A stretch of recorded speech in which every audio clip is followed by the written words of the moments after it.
I want to talk about Oliver Anthony and his song, Men North of Richmond.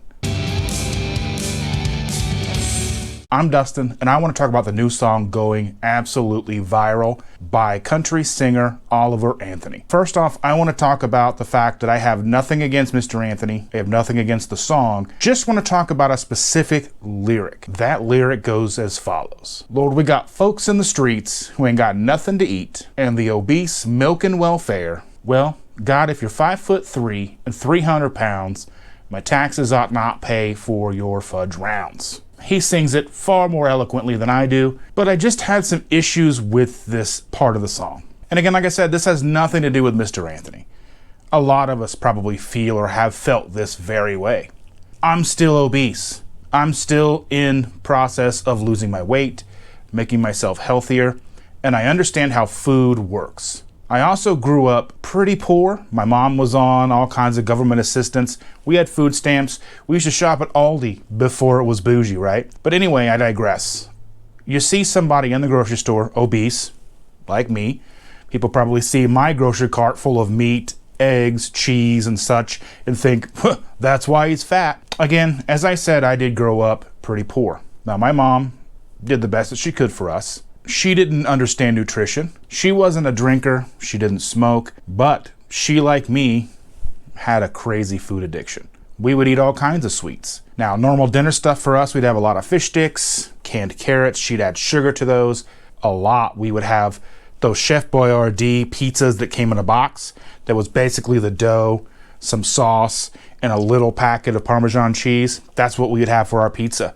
Her, myself, and my brother would split that. We'd make one giant pizza, even though the package, I believe, at least back then, said makes two. So when I heard this lyric, like I said, I understood where Mr. Anthony's coming from. You see these types of things and you go, why don't people just not eat this way? Well, therein lies the problem. Eating that way is a coping mechanism for a lot. A lot of us don't know how to eat properly. Nutritional guidelines set us up for failure. Have you ever looked at the food pyramid? It tells you to eat 12 to 14 servings or 10 to 12 servings of grain. That's pasta, bread, all kinds of stuff. And then you get in with that's complex carbohydrates. You have simple sugars. Then people drink soda like it's water. There's candy, ice cream. We go to McDonald's. And then once you are obese, the hunger is unreal. In one of my other videos, I talked about how one of the main reasons that I maintain and stay in a ketogenic diet is the fact that I can control my hunger. I'm not hungry 24 hours a day anymore. I used to be, when I was over 400 pounds, 421 pounds, I was hungry all the time.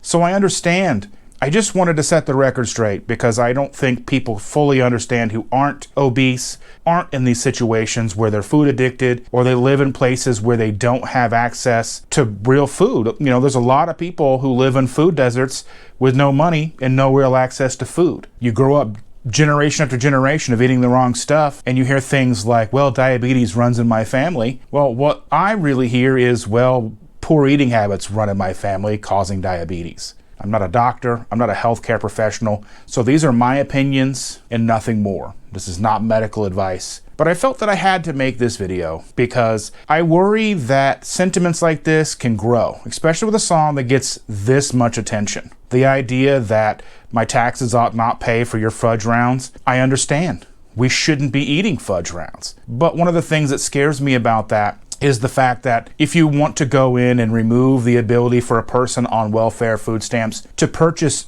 junk food or unhealthy food, it sets a pretty bad precedent, right? What would you do if they turn around and said, well, red meat is now not healthy. We don't consider red meat healthy, so you can't buy it with your food stamps. How would that turn out for everybody? Or on the other hand, we know that there's a lot of government subsidies on corn, soy, and all that stuff, right? Wheat, corn, and soy, those huge government subsidies. What if they were doing the same thing with the new lab-generated meat products? And they said, well, in order for it to be covered under food stamps, you have to buy this fake meat. You have to buy lab-grown meat. You can't buy meat with a carbon footprint. That's kind of what I wanted to talk about. Those little things like that make me wonder, make me worry, especially, like I said, with a song like this that's gotten such publicity. There's a countless number of people who are reacting to this content, reacting to this video, but not about this. Again, let me know in the comments what you think. If you think I'm out of line, if you think I'm being silly, let me know if you think I'm spot on. But anyway, if you found value in this video, please hit like. Don't forget to share it with your friends. Think about subscribing, and we'll see you next time.